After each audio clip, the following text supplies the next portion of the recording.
ओम नमः परमहंसास्वादितचरणकमलचिन्मकरन्दाय भक्तजनमानसनिवासाय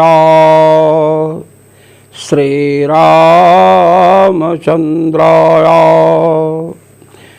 यत्र यत्र रघुनाथकीर्तनं तत्र तत्र कृतमस्तकाञ्जलिं बाष्पवारि परिपूर्णलोचनं मारुतिं नमत राक्षसान्तकम् सीतानाथ समारम्भाम् रामानन्दार्य मध्यमाम् अस्मदाचार्य पर्यन्ताम् वन्दे गुरुपरम्पराम् वन्दे गुरुपरम्पराम् सर्वेश्वर श्रीरघुनाथो विजयते तराम। आज हम द्वितीय अध्याय के तृतीय पाद में प्रवेश कर रहे हैं। इसका नाम है वियद अधिकरणम। वियद अधिकरण न वियद श्रुते है। द्वितीय अध्याय के तृतीय पाद का पहला सूत्र है। इस सूत्र का अवतरण क्यों हुआ, इसकी पीठिका में जगतगुरु भगवत्पाद श्री स्वामी रामानंदाचार्य जी महाराज कह रहे हैं, श्रुति विरुद्धत्वेन परपक्षाणां भ्रममूलकत्वेन अप्रामाण्यम् अभिधाय श्रुतीनामपि परस्पर विरुद्धत्वेन अप्रामाण्य शंका स्यात् इति तदपाकरणार्थं पश्चात्तनं पादद्वयम् आरभ्यते। कहते हैं कि इसके पहले द्वितीय अध्याय के द्वितीय पाद में श्रुति से विरुद्ध, वेदों से विरुद्ध जितने भी पक्ष थे, सांख्यवादियों का, नैयायिकों का, बौद्धों का, शैवों का, जितने भी पक्ष थे, जिन जिन अंशों में भ्रम था, भ्रम मूलकत्वेन, भ्रम मूलक यह अंश है, इसमें अप्रामाण्य दिखाया गया। जो जो अंश भ्रम मूलक हैं उनमें अप्रामाण्य का प्रदर्शन किया गया। इमे अंशाः अप्रामाणिकाः, ये अंश अप्रामाणिक हैं। कहते हैं कि पर पक्ष में, दूसरों के पक्ष में तो दोष दिखाया गया, अब थोड़ा अपने पक्ष में भी तो विचार कर लें। जो हम वैदिकों का पक्ष है, जो औपनिषद पक्ष है, इसमें भी विचार करना चाहिए। दोष पराया देखी कर चले हसंत हसंत, अपन कयाद न आवई, जाको आदि न अंत। दूसरे को दोष को देखकर तो हंसते हुए चले, और अपने दोष का स्मरण ही नहीं हो रहा है, जिसका न कोई आदि है न कोई अंत है। भगवान कृष्ण द्वैपायन व्यास अब श्रुतियों को प्रस्तुत करके विचार कर रहे हैं। श्रुतीनामपि परस्पर विरुद्धत्वेन अप्रामाण्य शंका स्यात्। श्रुतियाँ भी तो परस्पर विरुद्ध दिखाई पड़ रही हैं, इनमें भी तो विरोधाभास दिख रहा है, इसलिए इनमें अप्रामाण्य की शंका किसी को न हो जाए, इसलिए श्रुतियों में जो परस्पर विरोधाभास दिख रहा है उसे निरस्त करने के लिए, उसका खंडन करने के लिए 2 पादों का आरंभ है, तृतीय पाद और चतुर्थ पाद। इन 2 पादों में इन विषयों पर विचार किया जाएगा। तत्रादौ सृष्ट्यादिवाक्यानाम विरोधम प्रतिपादयितुम आकाशम अधिकृत्य पूर्वपक्षयति। भगवत्पाद श्री स्वामी रामानंदाचार्य जी महाराज कह रहे हैं कि अब जब विचार ही श्रुतियों के विरोधाभास को लेकर के करने को प्रवृत्त हुए हैं, तो सर्वप्रथम जो सृष्टि आदि के वाक्य हैं, सृष्टि का निरूपण करने वाले जो वाक्य हैं, उनमें अविरोध है, उनमें कहीं विरोध मत समझ लेना। इस तथ्य को प्रतिपादित करने के लिए आकाशम अधिकृत्य पूर्व पक्षयति, आकाश पदार्थ को लेकर के पूर्व पक्ष कर रहे हैं। न वियदश्रुतेह, द्वितीय अध्याय के तृतीय पाद का प्रथम सूत्र है। इस सूत्र के द्वारा न वियद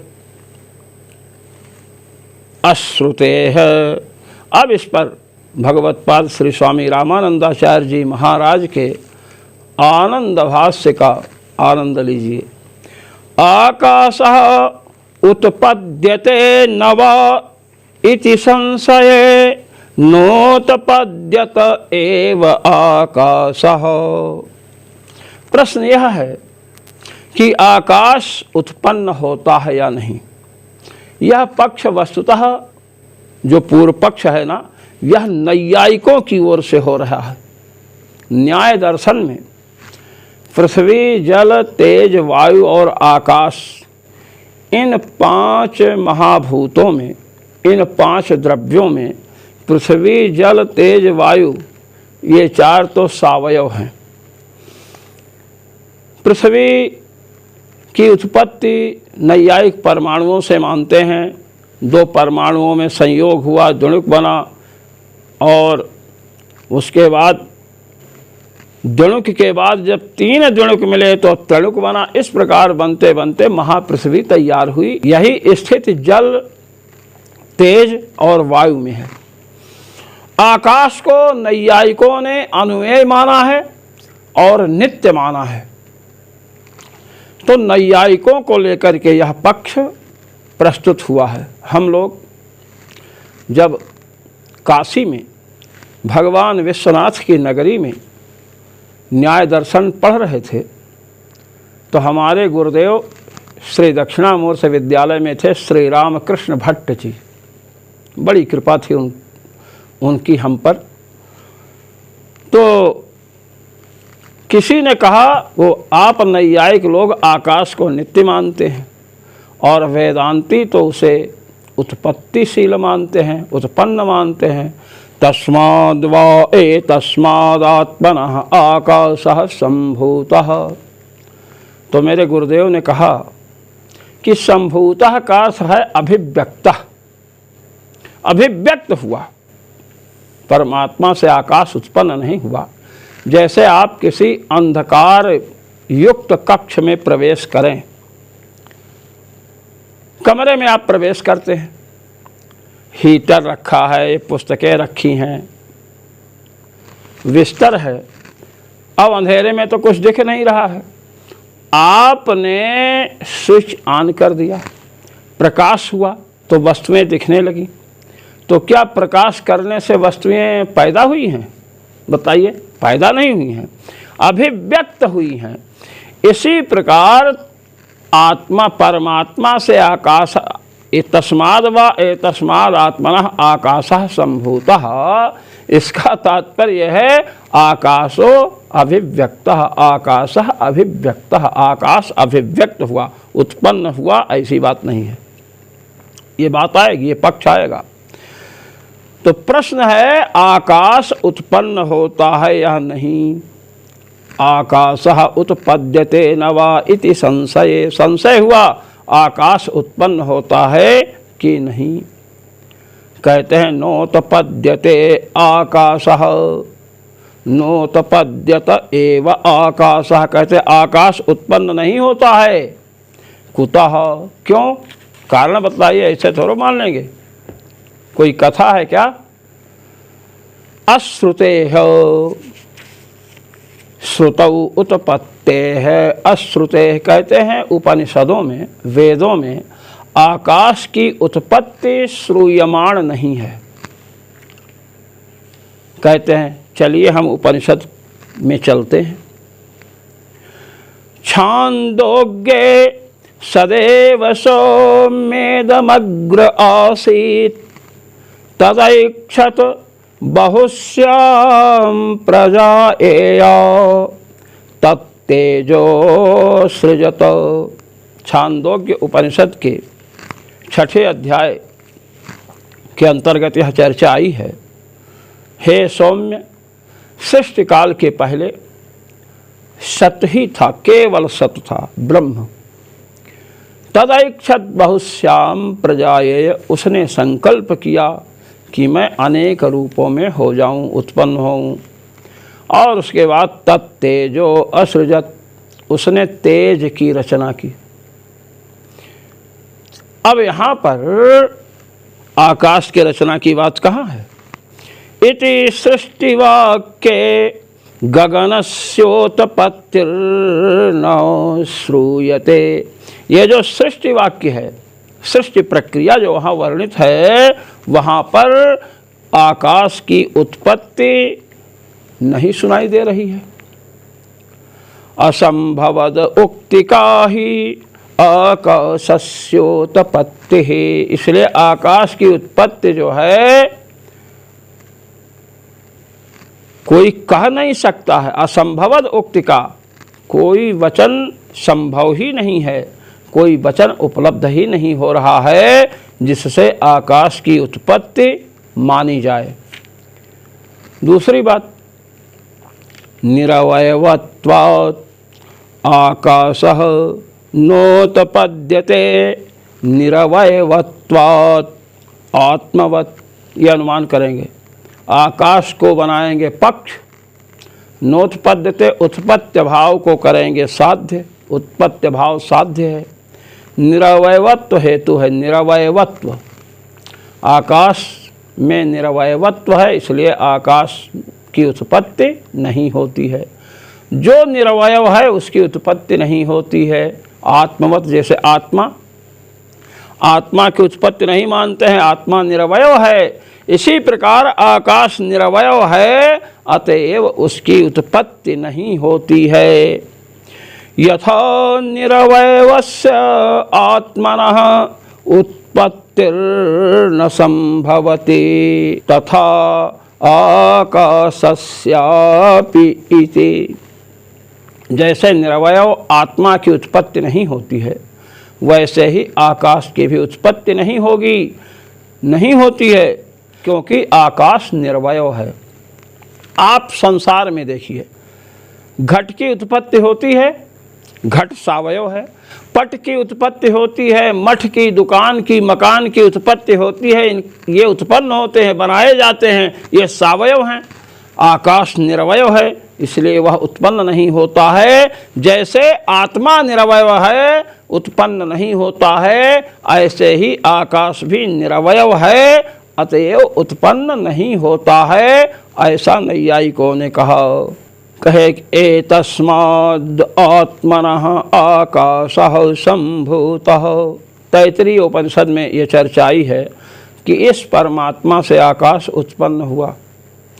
कहते हैं इत्यादि वचनम तो विरुद्धत्वाद प्रमाणम। ये जो वचन है कि परमात्मा से आकाश उत्पन्न हुआ, ये वचन तो विरुद्ध है, हमारे अनुमान के विरुद्ध है। भाई निरवयव जैसे आत्मा है उसकी उत्पत्ति नहीं होती है, तो निरवयव आकाश है उसकी उत्पत्ति कैसे मान ली जाए? कहे तो एतस्माद् आत्मनः आकाशः सम्भूतः, ये तैत्तिरीय उपनिषद कह रही है। कहते हैं ये वचन विरुद्धत्वाद अप्रमाणम, विरुद्ध होने से अप्रमाण है, ये बतलाया। अब विरुद्ध किससे है बतलाइए? कहते हैं देखिए, छांदोग्य श्रुति कह रही है कि सदैव सौम्य इदमग्र आसीत, हे सौम्य सृष्टि के पहले केवल सत पदार्थ था, ब्रह्म था। तदैक्षत बहुश्याम प्रजाये, उसने संकल्प किया अनेक रूपों में हो जाऊं। अब संकल्प के बाद उसने क्या किया? तत्तेजो असृजत, उसने तेज की रचना की। अब परमात्मा ने संकल्प किया, सृष्टि परमात्मा करते हैं। आप वेदांती और हम नैयायिक तो सृष्टि करते नहीं हैं। अब तस्माद् वा एतस्माद् आत्मनः आकाशः सम्भूतः, ये जो तैत्तिरीय उपनिषद है ये वचन उससे विरुद्ध है। परमात्मा ने तो तेज की सृष्टि की, अब यहाँ कह रहे हैं परमात्मा ने आकाश की सृष्टि की, तो ये वचन विरुद्ध है कि नहीं? उससे उसने तेज की सृष्टि की, आकाश की सृष्टि का वहाँ वर्णन नहीं है, इसलिए उससे विरुद्ध होने के कारण तैत्तिरीय उपनिषद का वचन क्या है? अप्रमाण है। इति पूर्व पक्ष, ये पूर्व पक्ष हुआ। अब सूत्र आ रहा है अस्तित्व, भगवान बादरायण का ये द्वितीय अध्याय के तृतीय पाद का द्वितीय सूत्र है, दूसरा सूत्र है।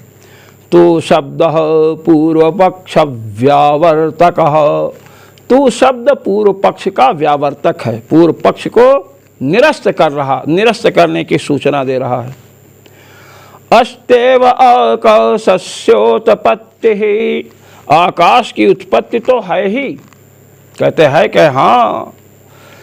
तस्माद् वा एतस्माद् आत्मना आकाशः सम्भूतः इति श्रुतेः, कहते हैं उस परमात्मा से आकाश उत्पन्न हुआ है, तैत्तिरीय उपनिषद कहती है। आकाश की उत्पत्ति श्रूयमाण है।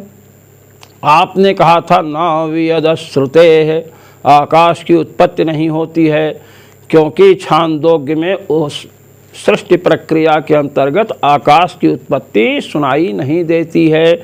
हम कह रहे हैं कि नहीं, वियत आकाश की उत्पत्ति होती है।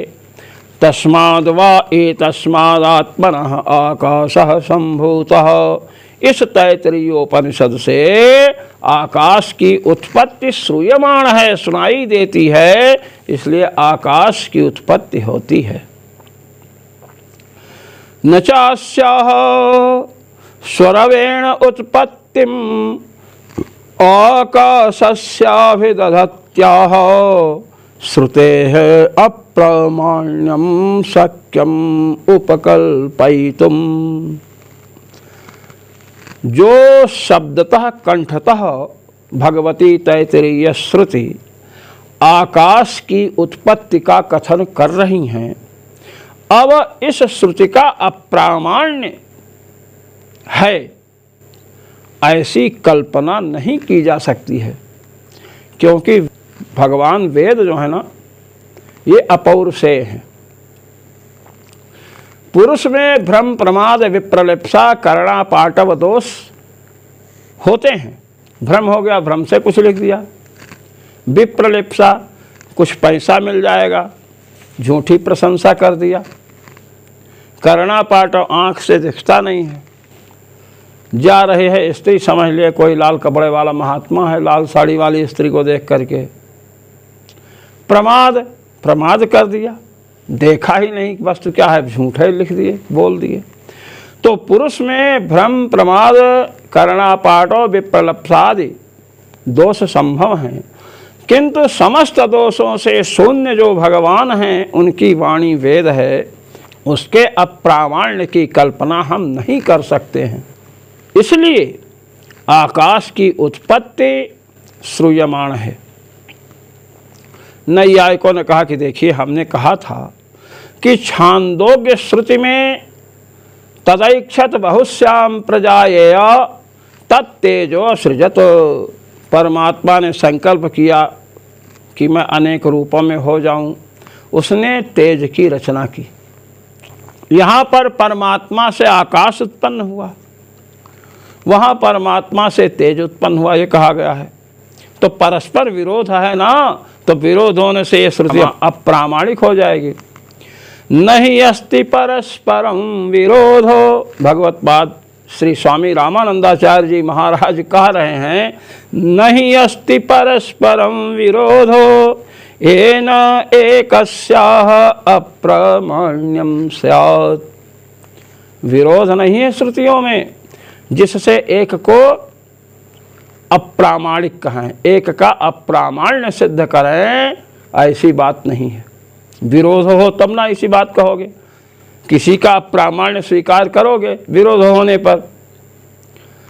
कहते हैं कैसे विरोध नहीं कहे, सुनिए। छांदोग्ये तो तेजः औरभ्य सृष्टि उपन्यस्यते। छांदोग्योपनिषद में तेज का आरंभ करके सृष्टि प्रक्रिया का वर्णन है। ततः प्राग आकाशस्य तैत्तिरीय श्रुति सम्मता सृष्टि अवगंतुम शक्यैव इति न कश्चिद् विरोधः। छांदोग्य उपनिषद में सृष्टि प्रक्रिया में तेज से सृष्टि का आरंभ है। वहाँ कोई क्रम तो नहीं बतलाया गया कि तेज ही उत्पन्न हुआ उससे सबसे पहले, ऐसा तो कोई उल्लेख नहीं है। तेज से पहले परमात्मा से आकाश उत्पन्न हुआ है, यह तैत्तिरीय श्रुति कह रही है। देखिए, तैत्तिरीय श्रुति में कहा गया, तस्माद् वा एतस्मादात्मना आकाशः सम्भूतः आकाशाद् वायुः वायोरग्निः अग्निर्जलम। ये सृष्टि की प्रक्रिया यहाँ है। परमात्मा से आकाश उत्पन्न हुआ, आकाश से वायु उत्पन्न हुई और वायु से तेज उत्पन्न हुआ। वहाँ बतलाया गया परमात्मा से तेज उत्पन्न हुआ, तो दोनों श्रुतियों को मिलाइए। सृष्टि प्रक्रिया दोनों प्रामाणिक हैं। यहाँ क्रम का निरूपण है, वहाँ नहीं है। अप्रतिषिद्धम अनुमतम भवति, ये न्याय है। जिसका प्रतिषेध न किया जाए वह अनुमत होता है। लोक में कहावत है, मौनम स्वीकार लक्षणम। किसी ने कोई बात कही, आपने निषेध नहीं किया, मौन धारण कर लिया। उन्होंने कहा ऐसा कार्य करना है, आपने नहीं कहा कि हम नहीं करेंगे, तो मौन रहना अर्थात स्वीकार कर लिया। छांदोग्य श्रुति में आकाश की उत्पत्ति का निषेध नहीं है, और तैत्तिरीय श्रुति में परमात्मा से आकाश की उत्पत्ति, आकाश से वायु की उत्पत्ति और वायु से तेज की उत्पत्ति बतलाई गई है। तो वहाँ पर जो कहा गया परमात्मा से तेज उत्पन्न हुआ,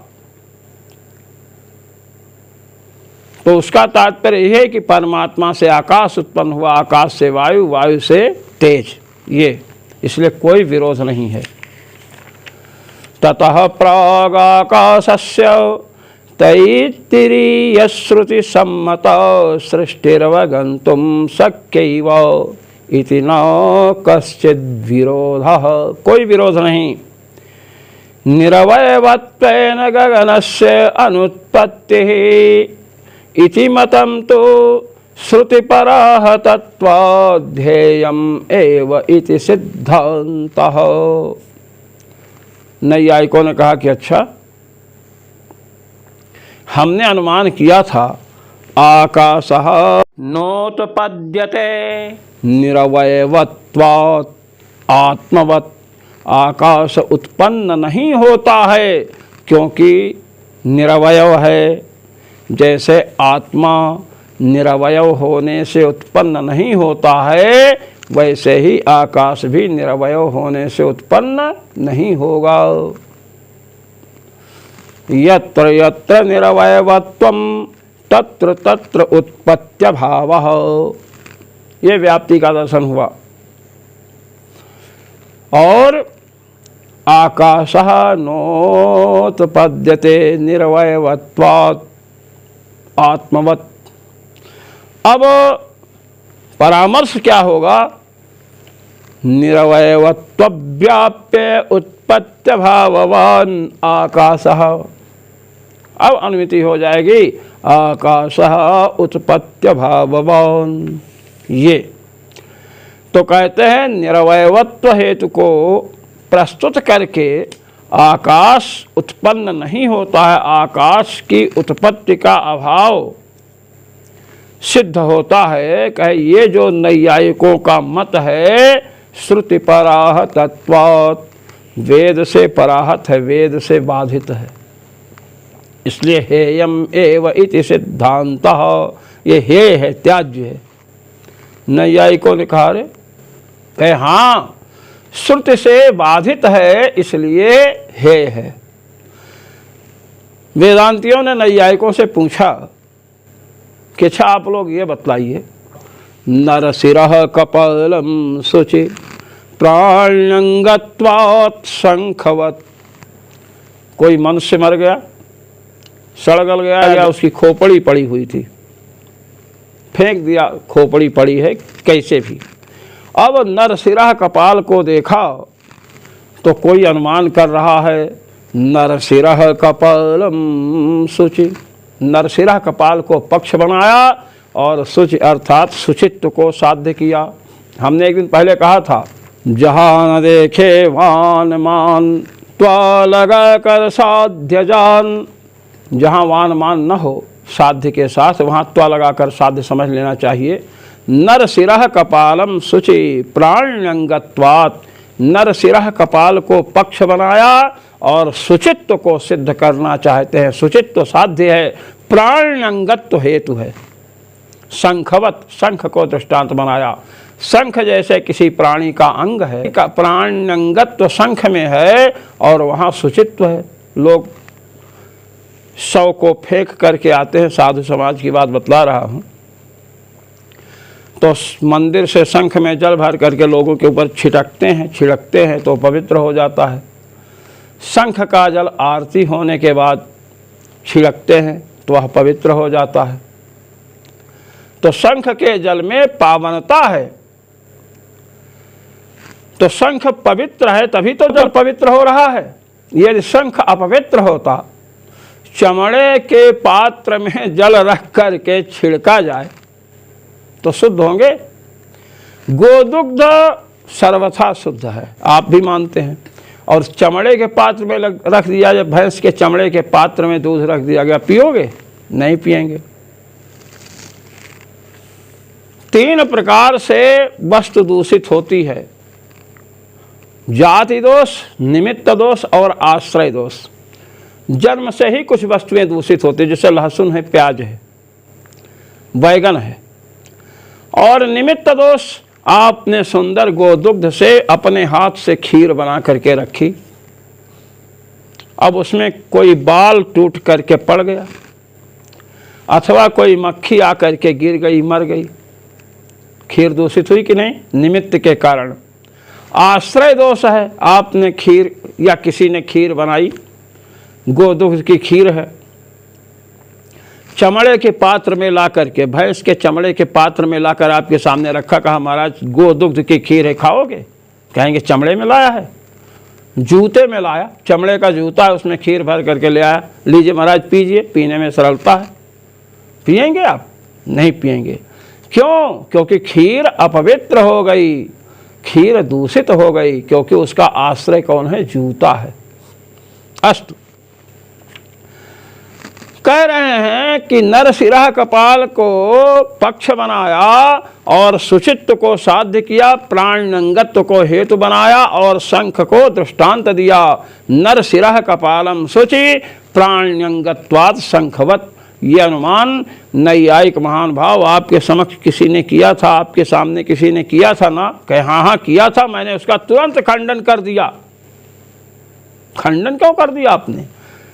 क्योंकि स्मृति कह रही है सचैलम जलमाविशेत, यदि मनुष्य की खोपड़ी का स्पर्श हो जाए तो वस्त्र के सहित पानी में प्रवेश करके स्नान करो, नदी में या तालाब में। अब नल है, नलवती गंगा है घर में, तो वस्त्र धो डालो, सिर से स्नान कर लो। कहे तो आपने क्यों खंडन किया? आपने यही ना कहा कि स्मृति से विरुद्ध है वह अनुमान। कहे हाँ। कहे और कोई दोष था? कहे और कोई दोष नहीं था। कहे तो यहाँ पर आपका जो अनुमान है आकाशः नोत्पद्यते अथवा आकाशः उत्पत्त्यभाववान निरवयवत्वात् आत्मवत्, ये अनुमान तस्माद्वा एतस्मादात्मना आकाशः संभूतः इस तैत्तिरीय श्रुति से बाधित है। नैयायिक चुप, अन्यथा नरसिंह कपालम सुज प्राणलिंगत्वात् शंखवत्, इसको भी उसे मनुष्य की खोपड़ी पवित्र माननी चाहिए। भूयः समाशंकते, नैयायिक ने पुनः शंका की है। गौण्य संभवात्, द्वितीय अध्याय के तृतीय पाद का तीसरा सूत्र है। भगवत पाद श्री स्वामी रामानंदाचार्य जी महाराज इसके आशय को व्याख्यायित कर रहे हैं। यदुक्तम तस्माद्वा एतस्मादात्मना आकाशः संभूतः इति श्रुत्या आकाशस्योत्पत्तिः अवगम्यते इति तदयुक्तं तस्याः श्रुतेर्गौणत्वात्। नैयायिक महानुभाव ने कहा, नैयायिक महोदय ने कहा कि भगवान आपने जो श्रुति प्रस्तुत की है तस्माद् वा एतस्मादात्मना आकाशः संभूतः, ये श्रुति से आकाश की उत्पत्ति ज्ञात होती है ऐसा आप कह रहे हैं। वेदांतियों ने कहा हाँ हाँ कह रहे हैं। कहे तद अयुक्तम, का ये युक्ति संगत नहीं है। कहे क्यों? कहे तस्याः श्रुतेर गौणत्वात्, वो श्रुति गौण है, मुख्य नहीं है। संभूतः का अर्थ उत्पत्ति वहाँ नहीं है। हमने जो आपको एक बात पहले चर्चा सुनाई गुरुदेव श्री राम कृष्ण भट्ट जी की, कि उन्होंने कहा था आकाशः संभूतः माने अभिव्यक्तः, ये श्रुति गौण है। कुतः? कहे क्यों? कहे तत्तेजो असृजत, छांदोग्य छठे अध्याय की श्रुति है। इति अन्यत्र तेजसा एव प्रथम सृष्टि श्रूयते तदानुगुण्येन वियदुत्पत्ति श्रुतिर्गौणी एव। कहते हैं देखिए, तत्तेजो असृजत, ये जो छांदोग्य उपनिषद का कथन है, यहाँ पर तो परमात्मा से पहले तेज की ही सृष्टि कही गई है कि परमात्मा से सर्वप्रथम तेज उत्पन्न हुआ। इसलिए उसके अनुसार जो तैत्तिरीय श्रुति में आकाश की उत्पत्ति कही गई है, यह श्रुति गौण है। यहाँ आकाश की उत्पत्ति नहीं बतलाई जा रही है। तर्केण दृढ़ीकृतस्यैव अर्थस्य श्रुति प्रतिपाद्यत्वात्। कहते हैं तर्क से जो अर्थ, जो पदार्थ दृढ़ हो रहा है, पुष्ट हो रहा है, उसी का प्रतिपादन तो वेदों से होता है। नैयायिक कह रहे हैं तर्कश्च आकाशस्य सर्वगतत्वेन विभुत्वेन आत्मवद उत्पत्तेरसंभवम् आह। और तर्क क्या मैंने दिया? अनुमान। देखिए श्रुति भी है आकाशवत् सर्वगतश्च नित्यः, आकाश के समान सर्वव्यापक है और नित्य है। अगर आकाश नित्य नहीं होता तो आकाशवत् सर्वगतश्च नित्यः, आकाश के समान सर्वव्यापक है और नित्य है, ये क्यों कहा जाता? तर्कश्च आकाशस्य सर्वगतत्वेन विभुत्वेन आत्मवद उत्पत्तेर संभवम आह। हमने कहा था, एक तो तर्क दिया, अनुमान किया ही, आकाशः उत्पत्ति भाववान निरवयवत्वात् आत्मवत्। दूसरा अनुमान, आकाशः उत्पत्ति भाववान विभुत्वात् आत्मवत्। जैसे आपका परमात्मा है ना, वैसे नैयायिक आत्मा को विभु मानते हैं। कहते हैं आकाश उत्पत्ति भाव वाला है, आकाश की उत्पत्ति नहीं होती है। क्यों? विभु विभु है। विभुत्व माने व्यापकत्व है उसमें। वैसे न्याय दर्शन में विभुत्व पृथक परिभाषित किया गया है। विभुत्वम सर्वमूर्त द्रव्य संयोगित्वम विभुत्वम। हम उसमें नहीं जाएंगे। विभुत्व का अर्थ व्यापक आप लीजिए यहाँ। तो जैसे आत्मा व्यापक है, निरवय है, ऐसे ही आकाश भी सर्वव्यापक है, विभु है, इसलिए निरवय है। जैसे आत्मा सर्वव्यापक है और उत्पत्ति भाव वाला है, ऐसे ही आकाश भी सर्वव्यापक है और उत्पत्ति भाव वाला है, उसकी उत्पत्ति नहीं होती है। ये तर्क है। और तर्क से पुष्ट अर्थ का ही प्रतिपादन वेद करते हैं। ये नैयायिकों की मान्यता है, उसके अनुसार पूर्व पक्ष कर रहा है नैयायिक। प्रत्युत विभुरूपस्य आत्मनो यथा नित्यत्वं तथा आकाशस्यापि इति अनुमानात् नित्यत्वम् एव। नैयायिक महानुभाव कहते हैं जैसे आत्मा विभु है और नित्य है, वैसे ही आकाश भी विभु है, इसलिए नित्य है। आकाशो नित्य हो विभुत्वात् आत्मवत्। ये अनुमान आकाश को पक्ष बनाया और नित्यत्व को साध्य बनाया और विभुत्व को हेतु दिया और आत्मा को दृष्टांत बनाया। विभुत्व व्याप्य नित्यत्वान आकाशः, इसलिए आकाशो नित्य ही अनुमिति हो जाएगी। अब इसके लिए आगे आएं और आगे चलें। शब्द द्वितीय अध्याय के तृतीय पाद का चौथा सूत्र है, वायुश्च अंतरिक्षम चैतद अमृतम। ये भी नैयायिकों का ही पक्ष चल रहा है। नैयायिक के ओर से ही भगवान बादरायण पूर्व पक्ष प्रस्तुत कर रहे हैं। शब्दाच द्वितीय अध्याय के तृतीय पाद का चतुर्थ सूत्र है, वायुश्च अंतरिक्षम चैतद अमृतम। बृहदारण्यक है, चतुर्थ अध्याय का है। कहते हैं इति श्रुति शब्दाच आकाशस्य अमृतत्वम उच्यते तस्मान्न व्यदुत्पत्ति संभवति। नैयायिक तो आकर कर डट गया भाई। नैयायिक ने कहा कि बृहदारण्यक श्रुति के चतुर्थ अध्याय के अंतर्गत ये चर्चा आई है, वायुश्च अंतरिक्षम च एतद अमृतम। वायु और अंतरिक्ष, अंतरिक्ष माने आकाश, ये दोनों अमृत हैं। जैसे परमात्मा को अमृत कहा गया, वैसे दोनों अमृत हैं, नित्य हैं। इस श्रुति शब्द से आकाश का अमृतत्व द्योतित होता है। तस्मान्न व्यदुत्पत्ति संभवति, इसलिए आकाश की उत्पत्ति संभव नहीं है, ये बतलाया। ये पूर्व पक्ष नैयायिकों की ओर से हुआ। अब इस पर भगवान बादरायण, जो नैयायिक ने कहा गौण्य संभवात्, द्वितीय अध्याय के तृतीय पाद के तृतीय सूत्र की जो व्याख्या प्रस्तुत की गई आनंद भाष्य के अनुसार कि तस्माद् वा एतस्माद् आत्मना आकाशः संभूतः, ये श्रुति जो है गौण है। क्या है? गौण है।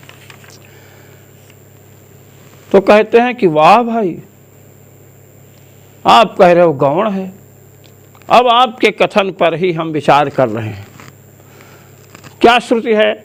तस्माद् वा एतस्मादात्मना आकाशः सम्भूतः आकाशाद् वायुः वायोरग्निः अग्निर्जलम। ये तैत्तिरीय श्रुति है। कहे हाँ, कहे तस्माद् वा एतस्मादात्मनः आकाशः सम्भूतः। सम्भूत को आपने गौण मान लिया,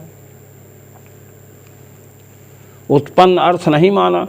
तो आगे जब चलोगे आकाशाद् वायुः सम्भूतः लगाओगे कि नहीं श्रुति? आकाश से वायु, तो वहाँ क्या करोगे? वहाँ भी गौण लगाओगे। वायु से तेज, वहाँ भी गौण लगाओगे। सब जगह गौण ही लगाओगे। कहे नहीं, आकाशः सम्भूतः, यहाँ हम अभिव्यक्त है। आगे उत्पन्न हुआ लगाइए। हम आपके वेदार्थ करने में विरोध नहीं कर रहे हैं। आपके पक्ष में जो भी, वैसे हम लोग तो नहीं मानते हैं नैयायिक। हम तो आकाश से वायु की उत्पत्ति नहीं मानते हैं। हम तो वायु के परमाणुओं से द्वणु त्रिश्रेणु ऐसे मानते हैं, त्रिणु के द्वारा। भगवान वादायन ने कहा इसका तो हम खंडन कर चुके हैं। आपके परमाणु जुड़ ही नहीं सकते हैं, जड़ हैं, उनमें क्रिया कैसे होगी? ये सब हम खंडन कर चुके हैं, इसलिए चुपचाप रहो। ननु तस्माद् वा एतस्मादात्मना इति श्रुतौ श्रूयमाणस्य सम्भूतपदस्य एकस्यैव आकाशे गौणत्वम् अग्न्यादौ च प्राधान्यम् इति कथं संगच्छते इति आशंकायाम् आह। वेदांतियों ने प्रश्न किया कि नैयायिक महानुभाव, तस्माद् वा एतस्माद् आत्मना आकाशः सम्भूतः, यहाँ पर सम्भूत अर्थ को तो आपने गौण कर दिया। आकाशाद् वायुः वायोरग्निः अग्निर्जलम, सब जगह सम्भूतः का सम्भूतः का सब जगह अन्वय है। तो वहाँ प्रधान अर्थ क्यों ले रहे हो? पैदा हुआ। कथम संगच्छते, अग्नि आदि में वायोरग्नि अग्निर्जलम, यहाँ पर प्रधान अर्थ लिए सम्भूत का उत्पत्ति रूप अर्थ लिए। ये कैसे हो सकता है? जब ऐसी आशंका हुई तब नैयायिकों ने कहा स्याच्चैकस्य ब्रह्म शब्दवत्। द्वितीय अध्याय के तृतीय पाद का 5वां सूत्र है। कहते हैं, सुनिए, आनंद भाष्य का आनंद लीजिए। तस्माद् वा एतस्मादात्मना आकाशः सम्भूतः, तैत्तिरीय उपनिषद, इत्यत्र एकस्यैव सम्भूतपदस्य आकाशाद् वायुः वायोरग्निः इति सर्वत्रानुशक्तस्य सम्भूतपदस्य आकाशे गौणत्वेपि वायवादौ मुख्यत्वं स्यादेव ब्रह्म शब्दवत्। के सुनो, तस्माद् वा एतस्माद् आत्मनः आकाशः सम्भूतः, यहाँ पर सम्भूत अर्थ तो गौण है, अभिव्यक्तः। किंतु आगे आकाशाद् वायुः वायोरग्निः अग्निर्जलम, यहाँ पर जो सम्भूता का अन्वय है वहाँ प्रधान है, उसका अर्थ उत्पन्न हुआ। ये कि कैसे ऐसे हुआ? एक जगह गौण, एक जगह प्रधान, ये क्या बात है? कहते ब्रह्म शब्दवत्, जैसे ब्रह्म शब्द है। कहे ब्रह्म शब्द, कहे हाँ सुनिए। यथा ब्रह्म शब्दस्य अन्नं ब्रह्मेति व्यजानातो इत्यादिषु अन्नादिषु गौणत्वम्। जैसे अन्नम ब्रह्मेति व्यजानात, तपो ब्रह्म, अन्न को ब्रह्म समझो। अन्न ब्रह्म है तो अन्न ब्रह्म है क्या? ब्रह्म का जो लक्षण किया गया है, यतो वा इमानि भूतानि जायन्ते येन जातानि जीवन्ति यत् प्रयन्त्यभिसंविशन्ति तदविजिज्ञासस्व तद्ब्रह्म। ये ब्रह्म का लक्षण किया गया, जिससे संपूर्ण प्राणी उत्पन्न होते हैं, जिसमें स्थिर रहते हैं और अंत में जिसमें लीन हो जाते हैं। और अंत में जिसमें लीन हो जाते हैं वह ब्रह्म है। क्या अन्न ऐसा है? अन्न से संपूर्ण वस्तुएं उत्पन्न हुई हैं, अन्न से आकाश उत्पन्न हुआ है, आकाश से वायु, ये अन्न से वायु उत्पन्न हुई? कहते नहीं। कहे तो अन्न को ब्रह्म कैसे कहा गया? ब्रह्म शब्द यहाँ गौण है। अन्नम ब्रह्मेति विजानात, ब्रह्म के समान समझो। अन्न का आदर करो जैसे परमात्मा का आदर करते हो। यहाँ पर अन्न को जो ब्रह्म कहा गया है गौण है। आनंदो ब्रह्मेति व्यजानात इत्यत्र च मुख्यत्वम, तैत्तिरीय श्रुति है। आनंदो ब्रह्मेति व्यजानात, आनंदो ब्रह्म, आनंद को ब्रह्म कहा गया। आनंद से अभिन्न ब्रह्म है, यहाँ ब्रह्म शब्द मुख्य है, ब्रह्म आनंद स्वरूप है। तो जैसे एक ही तैत्तिरीय श्रुति में अन्नम ब्रह्मेति व्यजानात, यहाँ पर ब्रह्म शब्द गौण, और आनंदो ब्रह्मेति व्यजानात यहाँ ब्रह्म शब्द प्रधान है। इसी प्रकार तस्माद् वा एतस्माद् आत्मनो आकाशः सम्भूतः, यहाँ पर संभूत शब्द क्या है? गौण है, उत्पत्ति अर्थ का अभिधायक नहीं है। वायो आकाशाद, वायु यहाँ उत्पत्ति कही जा रही है। वायोरग्नि अग्निर्जलम, यहाँ उत्पत्ति कही जा रही है। वैसे अगर विचार किया जाए तो नैयायिक ऐसा कह नहीं सकता है, क्योंकि नैयायिक आकाश को तो नित्य मानता है और आकाश से वायु की उत्पत्ति मानता नहीं कि वो कह दे कि आकाश से वायु उत्पन्न हुई। यहाँ पर मुख्य है संभूत शब्द, संभूत का अर्थ अभिधा वृत्तिया लिया जाएगा। वायु और अग्नि, अग्नि जलम कहीं भी वो नहीं कहेगा। फिर भगवान व्यास ने कैसे लिखा? कहते हैं शिष्य बुद्धि वै सद्यार्थ, शिष्यों की बुद्धि विचार करने में दक्ष हो, इसलिए इसकी कल्पना करके लिखा गया है। यहाँ वस्तुतः यह श्रुत न्याय दर्शन वेदांती की ही शंका है। तथा प्रकृते संभूत पदस्यापि मुख्यत्वं गौणत्वं च संभवति, इसी प्रकार प्रकृत स्थल में संभूत पद मुख्य भी है गौण भी है। आकाशः संभूता यहाँ गौण है और आकाशाद वायु यहाँ पर मुख्य है, वायु और अग्नि यहाँ पर भी मुख्य है।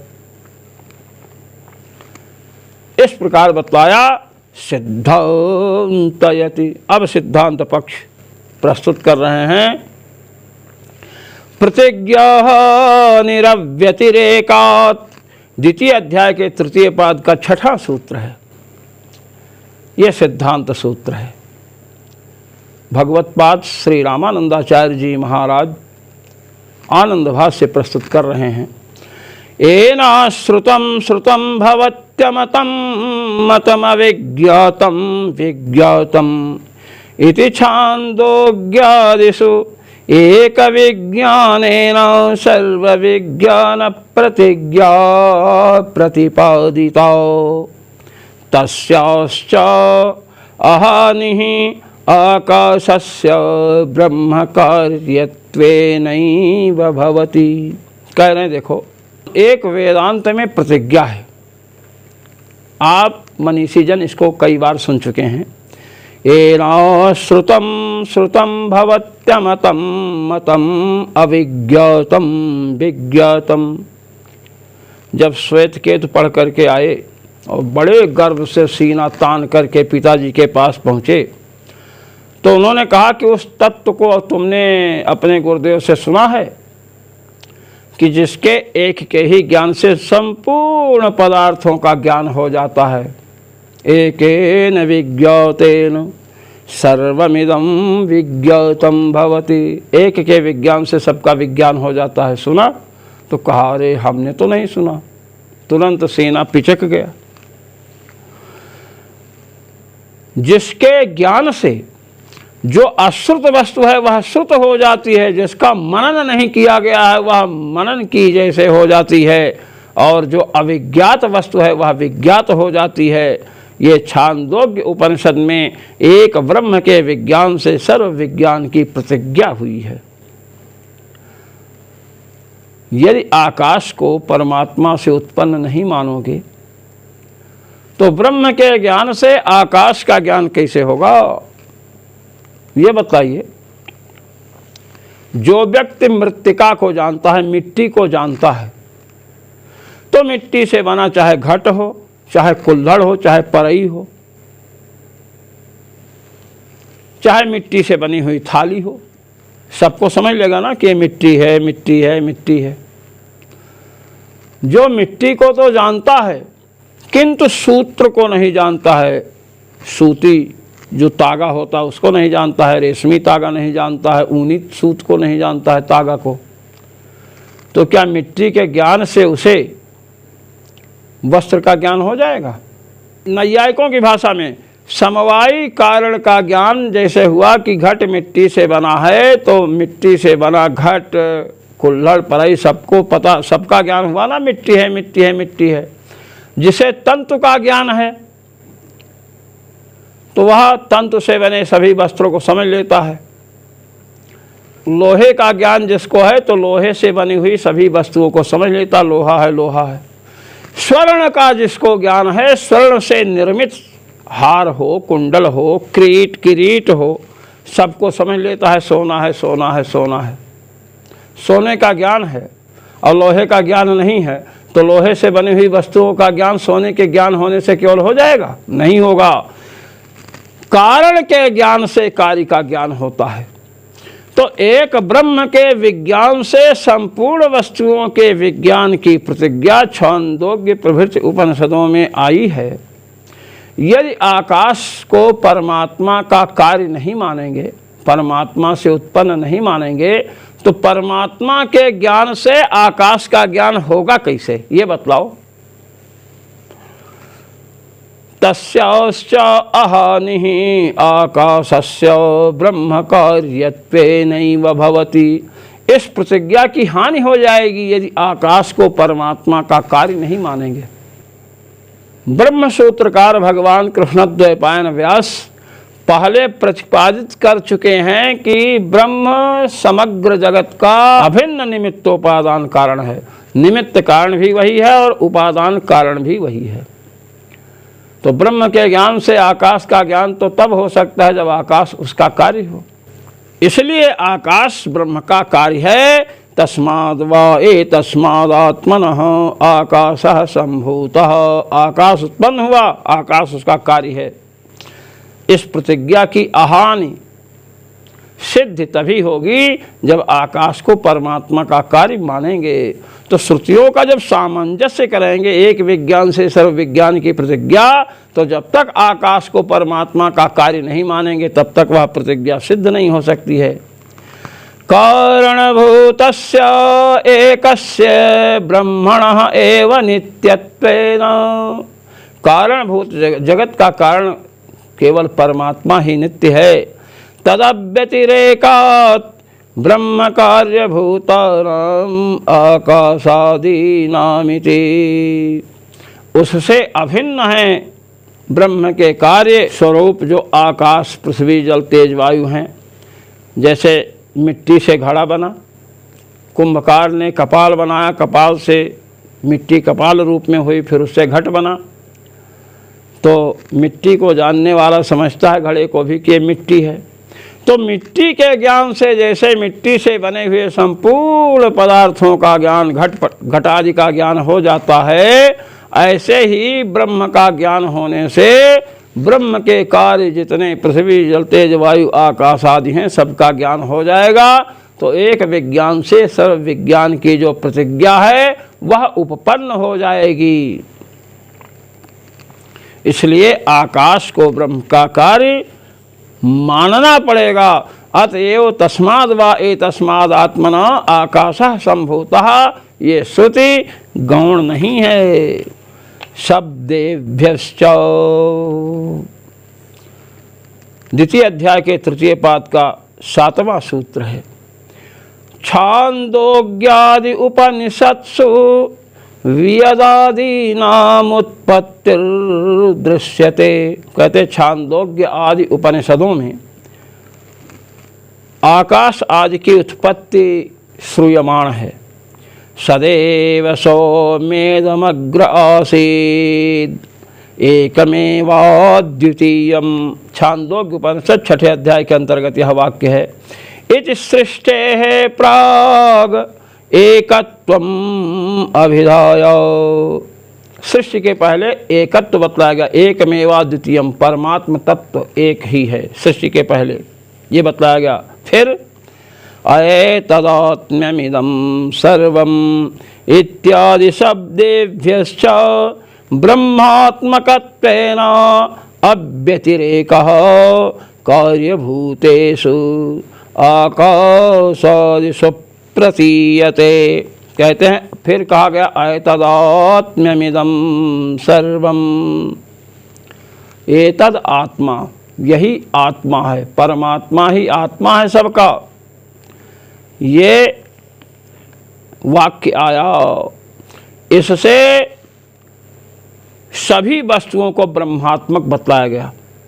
जब भगवान ही सबकी आत्मा होंगे तो आकाश हो, पृथ्वी, जल, तेज, वायु, कुछ भी हो, सबकी आत्मा कौन है? भगवान है। अंतर्यामी ब्राह्मण में आया भी है, मैं पहले उसको प्रस्तुत कर चुका हूँ। यस्य पृथ्वी शरीरम यस्य आपः शरीरम यस्य प्रकृति शरीरम, ये सब बातें आ चुकी हैं पहले। तो ब्रह्मात्मक सभी वस्तुएं हैं, इसलिए ब्रह्म से अभिन्न है। सर्वम खल्वेदम ब्रह्म, सबको ब्रह्म कहा गया। घट पट मठ सब ब्रह्म है, तो स्वरूपता तो ब्रह्म हो नहीं सकते हैं, क्योंकि ये सब विनाशी हैं, ब्रह्मात्मक हैं। ब्रह्म सबकी आत्मा है, इसलिए सर्वम खल्वेदम ब्रह्म कहा गया। तो ब्रह्मात्मक सबको बतलाया गया, तो उससे अभिन्न है। आकाश आदि कारण से कार्य अभिन्न होता है। मिट्टी से घड़ा बना तो घड़ा भी तो मिट्टी ही है, मिट्टी से कुल्हड़ बना तो कुल्हड़ भी मिट्टी ही तो है। इस प्रकार ब्रह्म से अभिन्न आकाश आदि हैं। आकाश ब्रह्मात्मक है, ब्रह्म से उत्पन्न हुआ है, इसलिए ब्रह्म विज्ञान से आकाश का भी ज्ञान हो जाएगा। तो शब्द से एतदात्मिदं सर्वम, ये सबकी आत्मा है, तो आकाश की भी आत्मा है। तेजसा उत्पत्तिर नाकाशोत्पत्तिम प्रतिषेधति। कहे आपने जो ये कहा था तत्तेजो असृजत, उसने तेज की सृष्टि की, तो ये तेज की जो उत्पत्ति परमात्मा से कही गई है, उससे आकाश की उत्पत्ति का प्रतिषेध नहीं हो रहा है। अप्रतिषिद्धम अनुमतम भवति, मैंने पहले कहा था जो अप्रतिषिद्ध है वह अनुमत होता है, प्रतिषेध तो नहीं हुआ। जैसे असत से सत की उत्पत्ति हो, तो वहाँ श्रुति में असतः, असत से सत कैसे उत्पन्न होगा, ये सब प्रतिषेध हुआ है ना, ऐसा यहाँ प्रतिषेध नहीं हुआ है। क्रम पदार्थ के आश्रित होता है, पदार्थों में जब विरोध होगा तब विकल्प होता है। जैसे अतिरात्रे षोडशिनम गृह्णाति, एक वाक्य है, अतिरात्र संज्ञक कर्म में षोडशी नामक ग्रह का ग्रहण होता है। और दूसरा वाक्य है नातिरात्रे षोडशिनम गृह्णाति, अतिरात्र संज्ञक कर्म में षोडशी ग्रह का ग्रहण ना करे। दोनों श्रुतियां हैं, परस्पर विरुद्ध हो गईं, तो विरुद्ध होने से उनका अप्रामाण्य निश्चित नहीं किया गया, अपितु उनमें विकल्प स्थापित किया गया। चाहे अतिरात्र संज्ञक कर्म में षोडशी ग्रह का ग्रहण करो, चाहे अतिरात्र संज्ञक कर्म में षोडशी ग्रह का ग्रहण ना करो, विकल्प आपकी इच्छा पर है। हमारे यहाँ वेदों का इतना प्रामाण्य है, विरोध होने पर पदार्थों में विकल्प से व्यवस्था की गई। तो यहाँ पर भी जब श्रुतियों में पहली बात तो विरोध नहीं है, तैत्तिरीय श्रुति ने परमात्मा से आकाश की, आकाश से वायु की, वायु से अग्नि की उत्पत्ति कही, और वहाँ परमात्मा से तेज की उत्पत्ति कही। तो दोनों श्रुतियों का सामंजस्य करें तो एक वाक्यता जब होगी तो अर्थ ये होगा कि परमात्मा से आकाश उत्पन्न हुआ, आकाश से वायु, वायु से अग्नि, अग्नि से जल, जल से पृथ्वी, कोई विरोध नहीं। जो मनीषी महान भाव भगवत्पाद श्री स्वामी रामानंदाचार्य जी महाराज द्वारा प्रणीत ब्रह्मसूत्र के आनंद भाष्य का श्रवण मनन निधिध्यासन करते हैं, उन सबको भगवान सर्वेश्वर श्री रघुनाथ जी की ओर से अनंत आशीष और मेरी ओर से सादर सप्रेम जय श्री राम।